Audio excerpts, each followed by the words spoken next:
안녕하세요. 성결대 신대원 여러분. 오늘 조직신학 이제 마지막 이제 보강을 하도록 하겠습니다. 이 보강의 주제는 개신교 복음주의에 관하여입니다. 그리고 제가 여러분들에게 소개시켜드릴 책은 스탠리 그랜츠와 로즈 왈슨이 공저한 20세기 신학. 이 책은 이제 명실상부 신학생들이 읽어야 될 필독서 이제 1위에 등극한 그러한 책입니다. 제가 한번 읽어가지고 책이 그냥 다 어떻게 보면 좀 이렇게 많이 엄청 많이 낡았죠. 그래서 제가 이 책으로 이제 여러 차례 현대신학 강의도 하고 제가 요즘은 현대신학 강의만 안 하지만 예전에는 현대신학 강의도 이제 제가 많이 해서 현대신학에도 관심이 있고 특별히 제가 이제 현대신학 가르칠 때 교재로 삼았던 이제 책입니다. 책은 이제 밑에 써 있는 것처럼 하나님의 내재성과 초월성을 중심으로 현대신학을 비판한 것입니다. 내재와 초월이 이제 변증법적으로 발전한다는 것인데, 이제 이 끝에 이제 복음주의 신학에 대해서도 소개를 하고 있습니다. 스탠리 그랜치와 로즈 왈슨이 이제 신학적 동지가 되어서 함께 이제 신학 저술도 하고 활동도 많이 했는데, 스탠리 그랜치 교수님께서 2005년도에 에, 어, 아마 55세의 나이인가쯤 되실 거예요. 그때 갑자기 심장마비로 돌아가셨습니다. 그래서 신학계에 큰 충격이었고 복음주의 신학계에 큰 별이 이제 진 것이죠. 제가 두루 대학교 이제 논문 쓰고 있을 때, 근데 2005년도면은 그때 스테니 그랜치 교수님께서 돌아가셨다는 얘기를 듣고 큰 충격을 받은 적이 있습니다. 자, 어쨌든 이제 스테니 그랜치가 교수님께서 돌아가신 이후에 이거를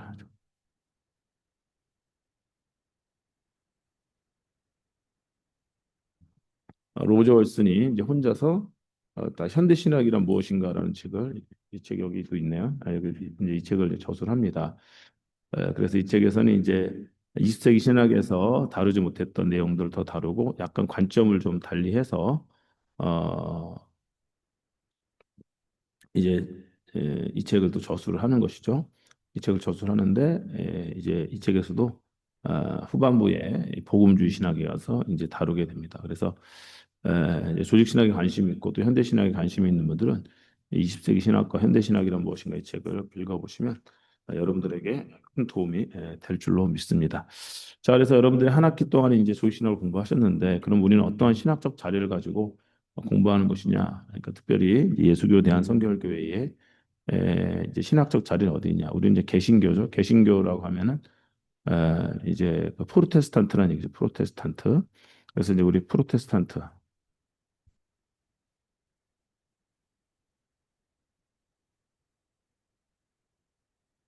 프로테스탄트 맞죠? 프로테스탄트. 우리는 프로테스탄트인데 프로테스탄트의 그 이제 신학을 우리가 공유하는 것입니다. 그래서 아, 오직 은혜, 오, 오, 오직 은혜, 오직 믿음, 오직 성경 이런 이제 주장들을 이제 우리가 이제 믿는 것이죠.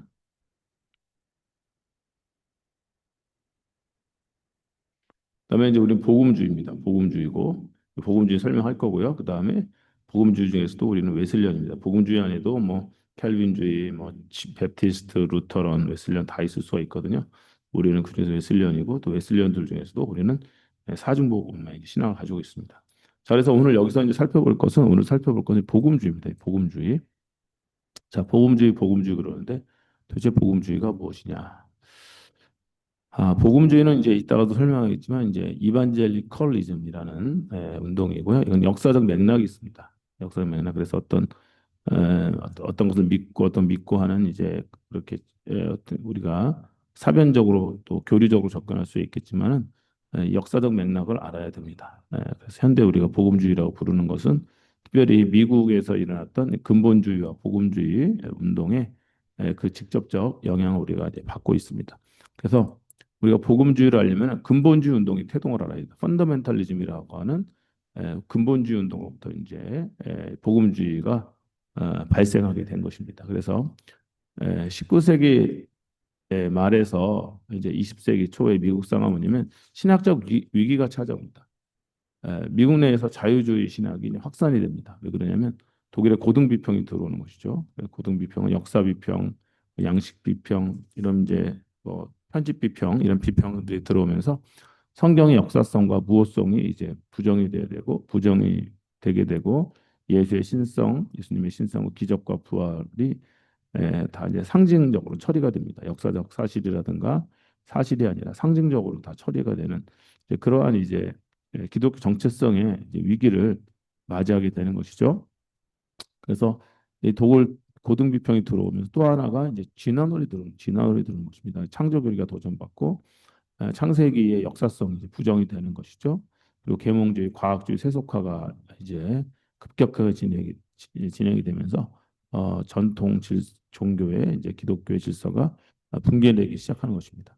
그러면서 교회 내부도 분열합니다. 그 이제 보수적인 신학교들과 자유주의 신학교들이 대결하게 되고 또 프린스턴 신학교도 또 이제 아까 처음에는 구 프린스턴 학과는 이제 비비 어필드라든가 이런 찰스 하치라든가 이런 그구 프린스턴 학파의 학자들로 인해서 보수적인 신학을 지키지만 나중에는 이제 프린스턴 신학교 내에도 자유주의의 이제 그 물결이 들어와 가지고 이제 점점 이제 자유주의 신학 이제를 가진 교수들이 이렇게 들어오면서 보수적인 신학을 가진 교수들이 이제 웨스트민스터 신학교를 세우는 것입니다. 그래서 웨스트민스터는 사실 프린스턴 신학교에서 이제 갈라져서 나온 것이죠. 보수적인 신학을 하는 분들이. 그래서 신학교가 보수적인 신학을 지키는 것이 굉장히 이제 중요합니다. 이제 점점 무너지기 시작하면 점점 학교들이 이제 자유주의화되기 때문에 보수적인 그런 신앙을 이제 잘 지켜내는 것이 굉장히 이제 중요한 것이죠. 그래서 성경을 지킬 것인가 시대에 적응할 것인가 이런 이제 질문 앞에서 근본주의는 이제 기독교 신앙, 전통적인 기독교 신앙을 방어하고자 하는 신학적 운동으로 출발하게 되었습니다. 자, 그러면 근본주의는 어떻게 되어야 되는가? 이 펀더멘털스라는 이름의 기원은요. 이제 1910년부터 15년까지 전 미국의 이제 보수적인 보수 신학자들이 공동 작업으로 해가지고 이 책을 300만 부나 배포를 했습니다.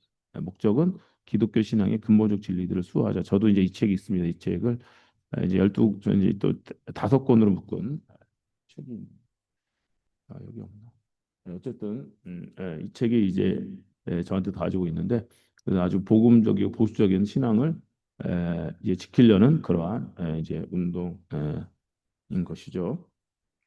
그래서 이 책의 제목이 펀더멘털스였습니다. 그래서 펀더멘털이라는 건 어떻게 보면 되게 중요한 기초고 가장 기초적인 것, 가장 근본적인 것들, 기독교 신앙을 지키기 위해서 가장 예, 기초적이고 근본적인 것들 이제 그런 의미가 담겨져 이제 있는 것입니다.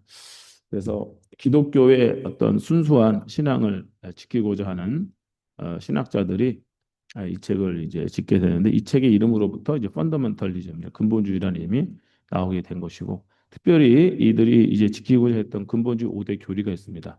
성경의 무호성, 예수 그리스도의 동정녀 탄생, 그리스도의 대속적 속죄, 에, 예수의 육체적 부활, 기적 역사 이것을 근본주의 5대 교리라고 하는 것입니다. 이 교리를 지켜야 된다. 왜냐하면은 자유주의가 들어오게 되면은 이 5가지가 다 무너지게 됩니다. 성경은 이제 오류가 있는 인간의 책이 되는 것이고요. 동정탕에서 믿을 수 없게 되는 것이 예수는 하나 인간이 되는 것이고요. 그다음에 그리스도의 대속 속죄도 이제 않게 되는 것이죠. 예수 그리스도를 그냥 인류의 그냥 위대한 스승 정도로 보는 것이고 예수 육체적 부활도 이제 역사 사건으로 보는 것이 아니라 실존적으로만 해석하는 것이고요. 기적 성경에 나타나는 기적은 이게 역사 사실로는 믿을 수 없다라고 이제 하기 때문에 그렇게 되면은 기독교가 지금까지 고백해왔던 신앙 고백들이 무너지기 때문에 이러한 근본주의 5대 교리를 지키려 했던 것입니다. 그래서 이 교리들은 정통 기독 핵심 교리였죠. 그래서 그 근본주의는 새로운 신학이 아닙니다. 방어적 정통주의라고 할 수가 있죠.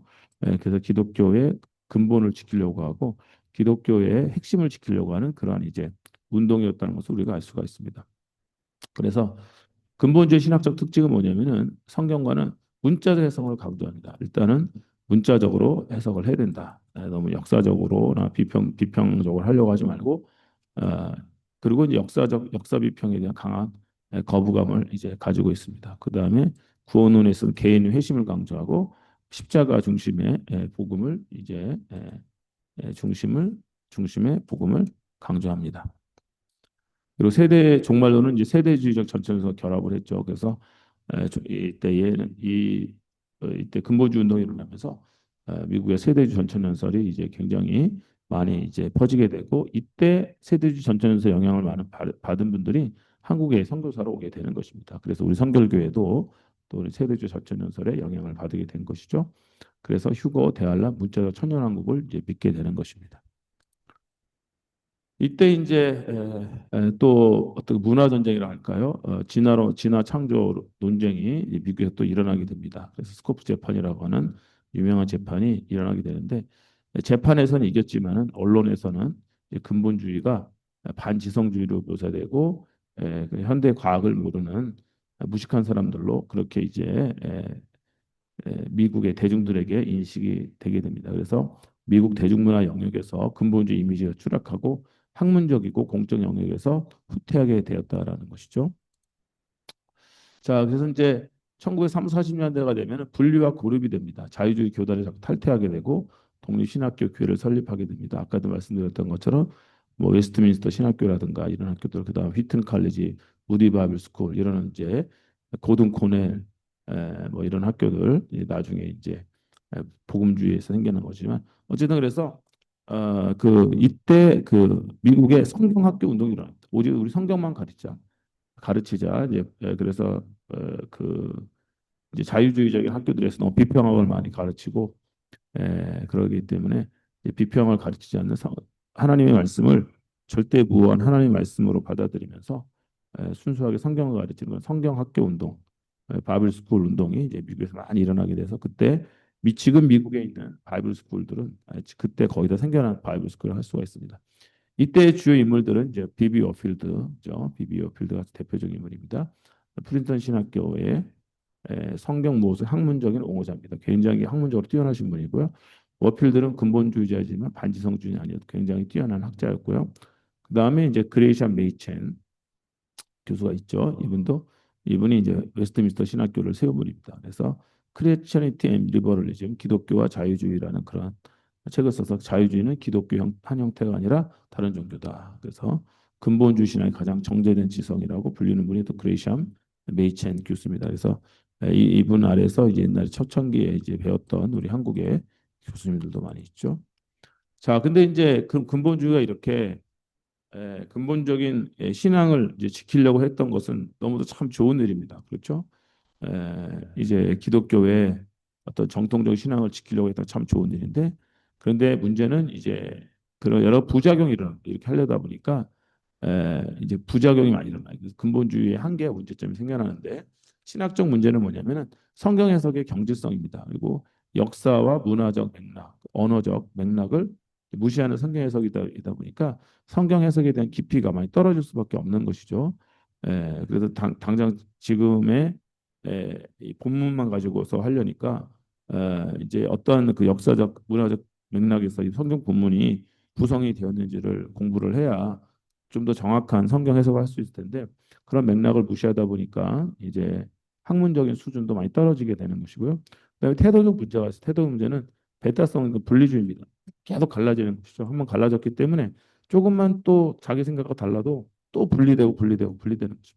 그래서 분파주의가 되는 거죠. 타 전통에 대해 적대감을 갖습니다. 그래서 그래서 뭐 칼빈주의자도 웨슬리 싫어한다던가 예, 그리스도 안에서 다 이렇게 품을 수 있는 전통에 대해서도 서로 막 적대감을 갖는 것이죠. 그다음에 문화적으로는 반지성주의 이미지가 있고 사회 참여가 이제 약화가 되는 것입니다. 사회의 이슈에 대해서 사회적 이슈에 대해서는 전혀 목소리를 내지 못하는 그러한 운동이 되어버리고 만 것이죠. 자, 그래서 이러한 근본주의 한계와 문제점을 세 가지로 우리가 이제 정리할 수가 있습니다. 그래서 첫 번째는 반지성주의, 엔타이 인텔렉츄얼리즘, 그다음에 두 번째는 세퍼레이티즘, 분리주의, 그다음에 세 번째는 no concern for social issues, 사회적 이슈에 대한 무관심. 이것이 이제 가장 대표적으로 근본주의 운동의 한계입니다. 반지성주의적이고 그러니까 그 세속의 학문의 영역으로부터 계속 이제 조롱거리가 되는 것이죠. 그다음에 분리주의니까 계속해서 또 사랑하라고 하는 기독교의 사랑이 그 연합인데 계속 분리되니까 이것도 이제 일반 사회 사람들에게 굉장히 부정적인 인식을 심어주게 되는 것이고 사회 문제에 대해서 전혀 관심이 없는 그러한 운동이 되는 것입니다. 이때 등장한 것이 바로 복음주의가 등장한 것입니다. 그래서 신학적으로는 근본주의 반지성주의와 분리주의와 또 사회적 이슈에도 무관심한 걸 극복하자. 그 세 가지 요소를 극복하자는 겁니다. 그래서 복음주의 운동은 근본주의가 가지고 있는 그 교리적 고백, 아까 지금 근본주의 5대 교리 고백이라도 이런 고백들을 지켜나가면서 근본주의의 그런 약점들을 한계들을 극복하려고 했던 운동이 복음주의 운동이다. 그렇게 여러분 생각하시면 되겠습니다. 그래서 근본주의는 반지성주의, 분리주의를 이제 극복하려고 했고 세속사에서 기독교 영이 약화되는 것을 또 극복하려고 했습니다. 문화적으로는. 그다음에 교회적 자유주의와 근본주의 양극화 사이에서 어떻게 보면 이제 대화하려고 했던 것이고요. 학문적으로는 신학의 공적 신뢰를 상실한 것에 대해서 이제 그걸 회복하려고 했던 것이죠.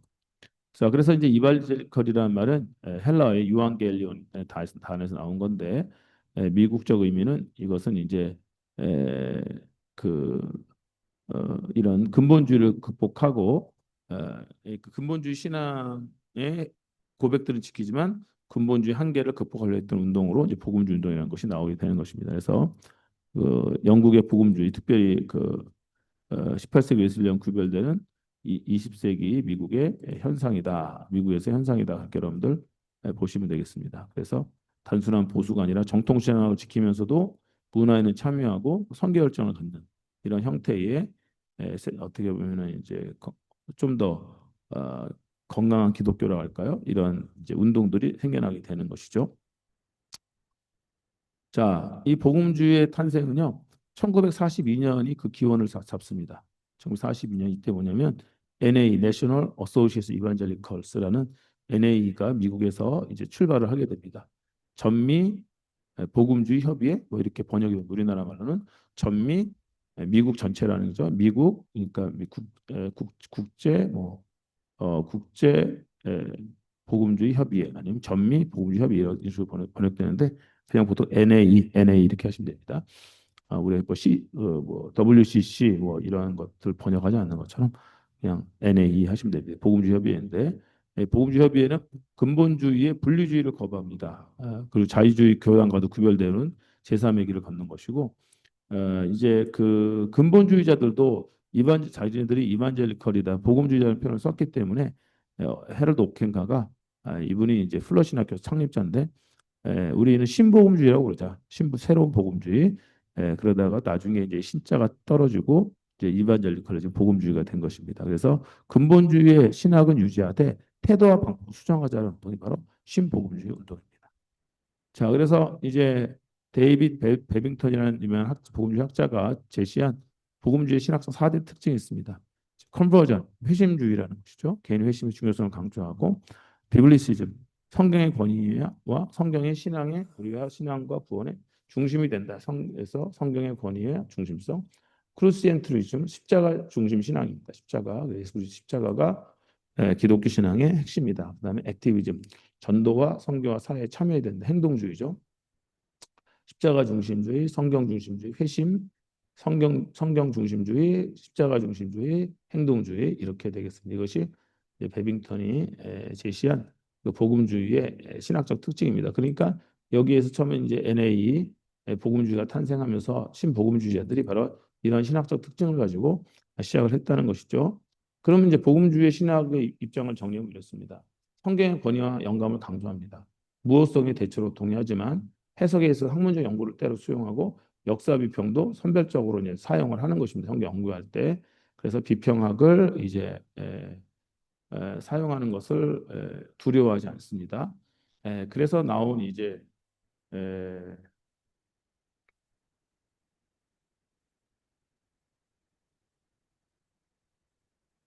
워드 WBC죠. 워드 비블리컬 커멘터리. 그래서 나온 것이 WBC, 워드 비블리컬 커멘터리 이런 책들이 이제 복음주의권에서 많이 사용되게 되는데 여기에는 이제 비평학을 사용하는 것이죠. 그러나 그 복음주의적인 그 입장을 어, 견지하면서도 역사 비평을 선별적으로 사용합니다. 구원론에서 십자가 대속 중심주의 개인적 핵심을 강조하고 또 성화를 강조합니다.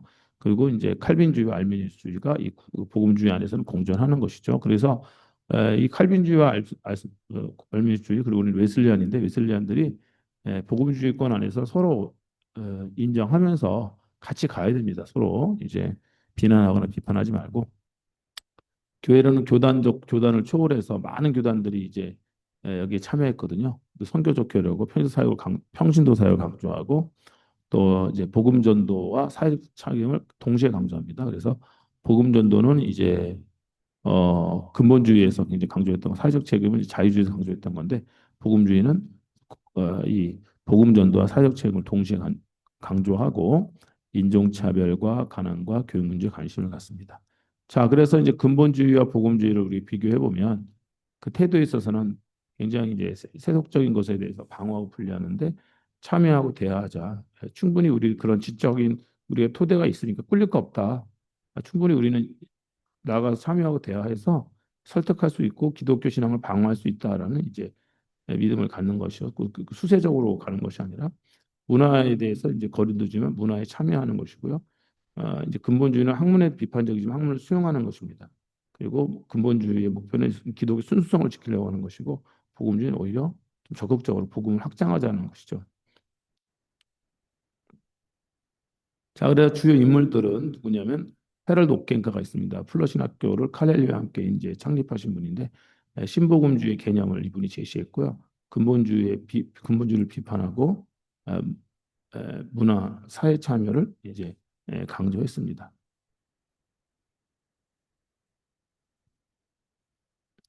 그 다음에 이제 카일 헬레는 복음주의 최고의 신학자죠.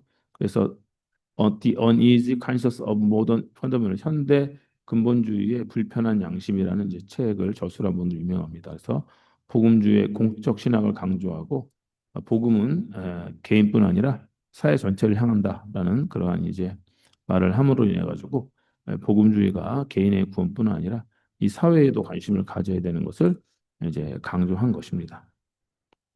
그다음에 너무도 잘 알고 있는 빌리 그레함. 그래서 빌리 그레함 목사님이 이제 복음주의의 가장 대표적인 부흥사가 되어지고요. 그래서 그 20세기에 복음주의자는 누구인가? 라는 질문에 복음주의자는 빌리 그레함을 좋아하는 사람이다. 라는 말이 있을 정도로 빌리 그레함이 이제 복음주의 운동의 아주 뭐 가장 대표적인 인물이 됩니다. 그래서 복음주의 대중화의 상징이 됐고요. 초교파적으로 전도하고 또 집회 언론, 정치 학문과도 소통을 했던 분이고요. 그다음에 유명한 존 스토트 성경적 복음주의 균형을 갖고 사회 참여와 복음 전도의 통합을 이룬 분입니다. 그리고 이제 복음주의의 제도와 기관은 가장 대표적인 복음주의 신학교는 풀러 티알크 세미나리 풀러 신학교입니다. 미국의 이제 파사데나 지역에 있는데 제가 MDB를 아주사 퍼스피 유니버시티에서 했거든요. 아주사하고 이 풀러하고 한 고속도로 15분 거리입니다. 근데 저희 집에서 이제 미국에 있을 때죠. 제가 썰랜드라는 곳에 있었는데 썰랜드에서 이 파사데나까지가 고속도로로 한 15분 걸립니다. 한 20분 정도 걸린다고 20분. 그러니까 이제 그 210번 고속도로인데 딱 이스트로 쭉 가는 거죠. 그 고속도로 넓고 너무 좋습니다. 다시 한번 거기를 달려보고 싶은데 그러면 플러신 학교 파세나하고 파세나를 지나면은 이제 또 20분 정도 가면은 아주사가 나옵니다. 그래서 제가 이제 한 40분 정도 고속도로 운전해서 40분 45분 고속도로 운전해가지고 그 아주사 대학교 다녔는데 제가 이제 아주사에서 수업이 없는 날은 플러신 학교 가서 공부를 했어요. 도서관 가가지고 그래가지고 플러에 있는 그 미국 학생들이 제가 플러 학생인 줄 알고 막 말 걸어오고 막 그래서 나 아주사 다닌다고 그랬던 이제 생각이 나는데 어쨌든 풀러는 뭐 세계적인 신학교고요. 한동안 뭐 신학생 수가 제일 많았던 학교죠. 유명한 학교고 좋은 학교입니다. 이 학교는 복음주의 학교지만 학문적으로도 아주 탁월한 학자들이 많았던 그런 학교입니다. 그래서 풀러 신학교가 있고 뭐 고든 코넬, 아주사, 제가 졸업한 MDB한 아주사, 그다음에 뭐 그 바이올라 대학교 이런 학교들이 이제 많이 생겨나게 됩니다. 에즈베리 신학교도 있고요. 복음주의적이면서 학문적인 그 퀄리티도 충분히 유지하고 있는 학교들이 이제 생겨나기 시작하는 것입니다. 그 복음주의 신학교 생겨난다.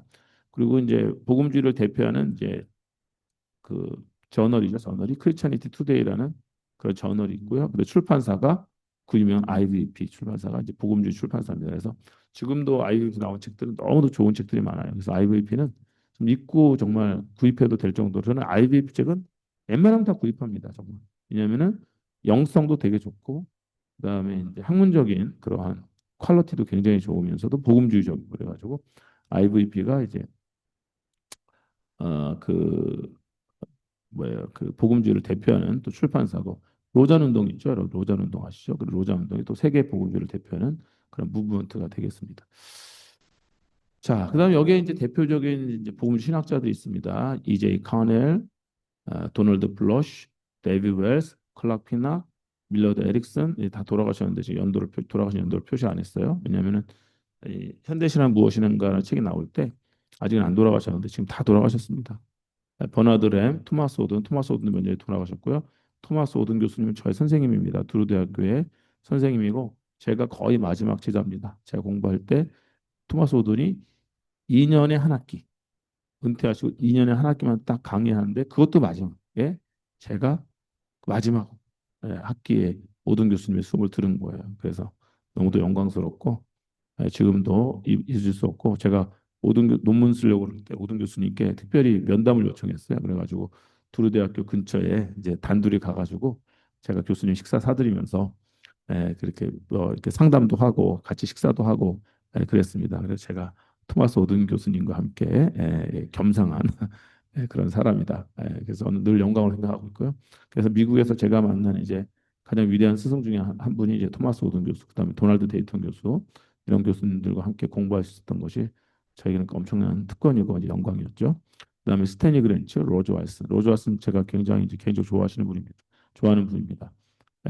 이제 이분이 왜냐면 알미니안 신학자거든요. 알미니안 신학자면서도 굉장히 탁월한 그 학문적 업적이 많으시고 굉장히 좋은 책들을 많이 쓰셨어요. 정말 좋은 책을 많이 쓰셨어요. 그래서 이제 이분 출판상도 많이 받으시고 그래서 어, 이제 알미니안 신학자로서 가장 대표적 신학자가 바로 로저 와이슨 교수님입니다. 그래서 아까 말했던 20세기 신학도 로저 와이슨이 쓴 거고 이 현대 신학이란 무엇인가도 로저 와이슨이 쓴 책이죠.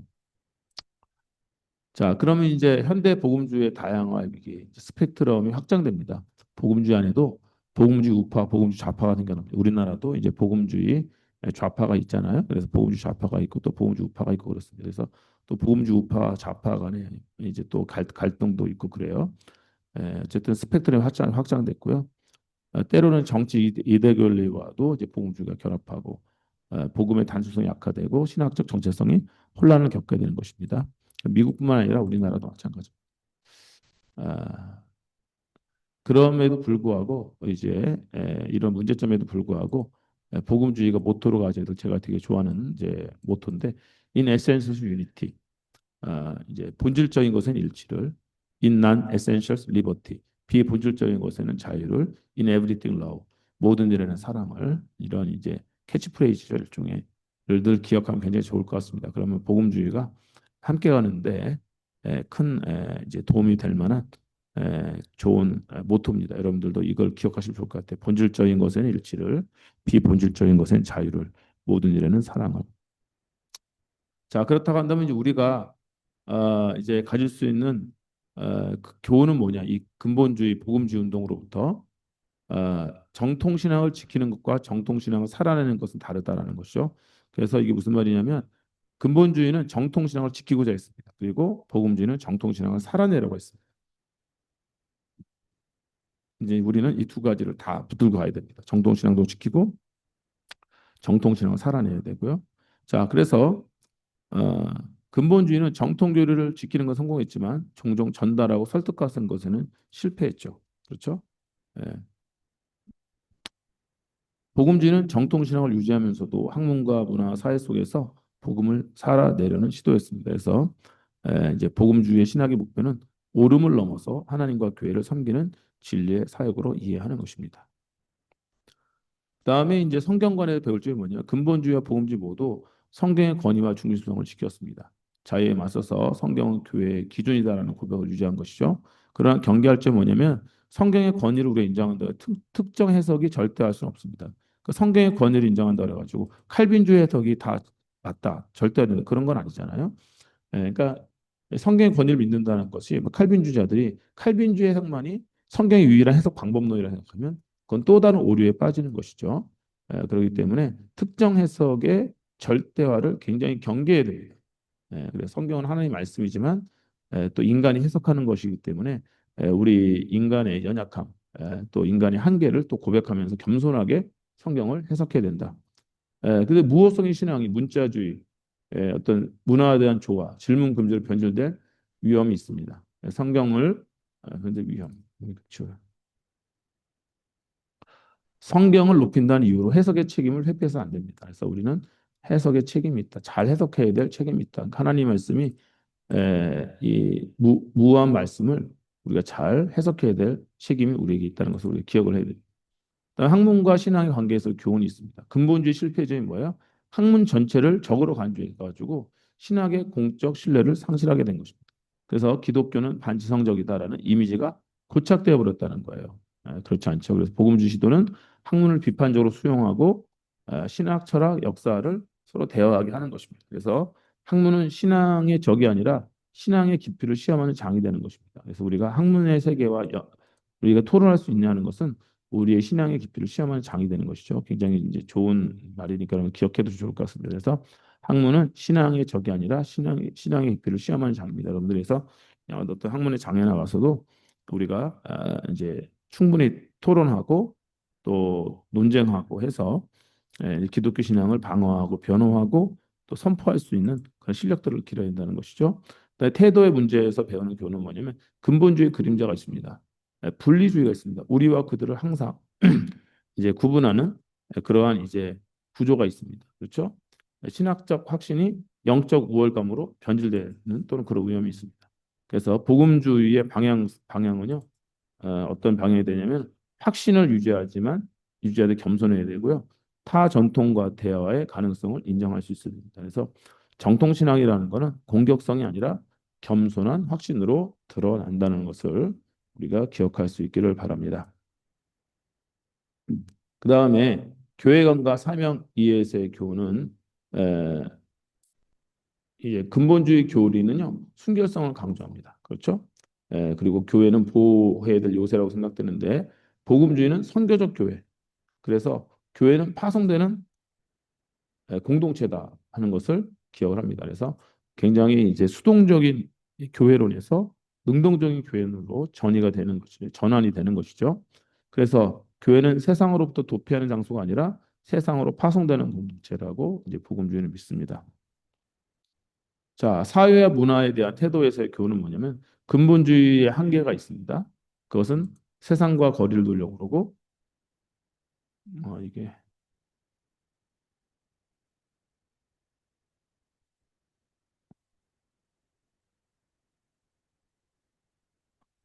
세상과 거리를 두려고 그러고 사회 문제에 침묵하고 침묵하려고 합니다. 그러나 이제 복음주의의 통찰은 무엇이냐?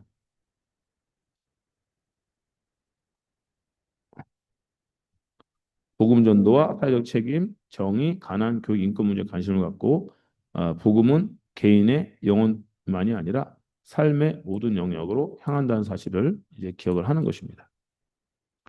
자, 그다음에 신학 정체성에 관한 중요한 교훈입니다. 역사적 사실, 근본주의도 복음주의도 완전한 모델은 아닐 수 있습니다. 그렇죠? 인간이 생각 발전시킨 것이기 때문에 완전한 모델이 아니라는 것도 우리가 기억을 해야 됩니다. 이게 역사적 사실입니다. 자, 그래서 우리 이제 신학생들은 근본주의의 신앙적 진지함을 우리가 배우지만 복음주의의 개방성과 균형을 잘 배워야 됩니다. 그래서 언어한 전통을 절대화하지는 말아라 하는 것이죠. 그래서 거의 결론입니다. 정통을 지키되 태도는 복음적으로 성경을 믿되 해석은 책임 있게 확신을 갖되 겸손을 잃지 말고 교리를 사랑하되 사람을 더 사랑하고 교회를 보호하되 세상으로 나아갈 것을 늘 기억을 하면 되겠습니다. 이것이 바로 이제 복음주의 신학의 이제 정신이라고 할 수가 있죠. 그래서 근본주의는 우리에게 무엇을 붙들어야 할지를 가르쳐 주었고 복음주의는 우리가 어떻게 살아야 하는지를 가르쳐 줬습니다. 우리 신학생들의 과제는 이 둘을 분리하지 않는 것입니다. 그래서 진리를 붙들고 복음을 살아내는. 이게 제가 지금 갑자기 생각한 말인데 너무 좋은 말인데요.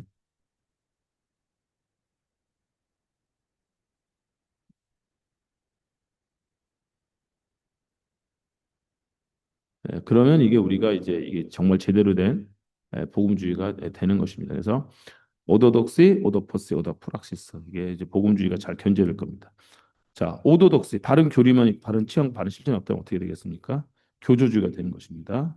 그래서 죽은 정통이 되는 것이죠. 또 오도퍼시 바른 취향만 있는데 교리가 혹 실천이 없으면 이건 감정주의, 주관주의, 신비주의로 가는 것입니다. 또 오더 프락시스 바른 실천만 있고 바른 교리나 체험이 없다면 이거는 그야말로 자유주의가 되는 것이고 그냥 사회 운동이 되는 것이죠. 그렇기 때문에 우리 이 세 가지를 잘 균형을 맞춰야 됩니다. 오도독시, 오도퍼시, 오도프락시스, 바른 교리, 바른 체험, 바른 실천 이 세 가지가 균형을 잘 이룰 때에 우리는 건강한 복음주의적인 그리스도인이 되고 또 여러분들 나중에 이제 건강한 이제 성결교회의 성경적이고 복음적인 또 지도자들, 목회자들이 다 될 수 있을 줄로 믿습니다. 제가 오늘 좀 긴 내용인데 좀 말을 좀 빠르게 해가지고 간단하게 이제 여러분들에게 이 복음주의의 어떤 역사와 신학에 대해서 말씀드렸습니다. 이것이 우리의 신학적 자리인 것을 여러분들 좀 기억을 하시고 이런 우리가 근본주의적인 어떤 신앙 고백은 붙들되 그들이 가졌던 약점들은 잘 극복해서 현대 사회 속에서 이제 건강한 복음의 목소리와 소리와 또 증거들을 나타낼 수 있는 그런 우리 성결교회의 모든 신학도들 다 되시기를 바라겠습니다. 네, 여러분들 한 학기 동안 정말 수고 많으셨고요. 방학 동안에도 건강하시고 또 다음 학기 우리 모두가 다 건강한 목소리 뵙기를 소원합니다. 감사합니다. 수고하셨습니다.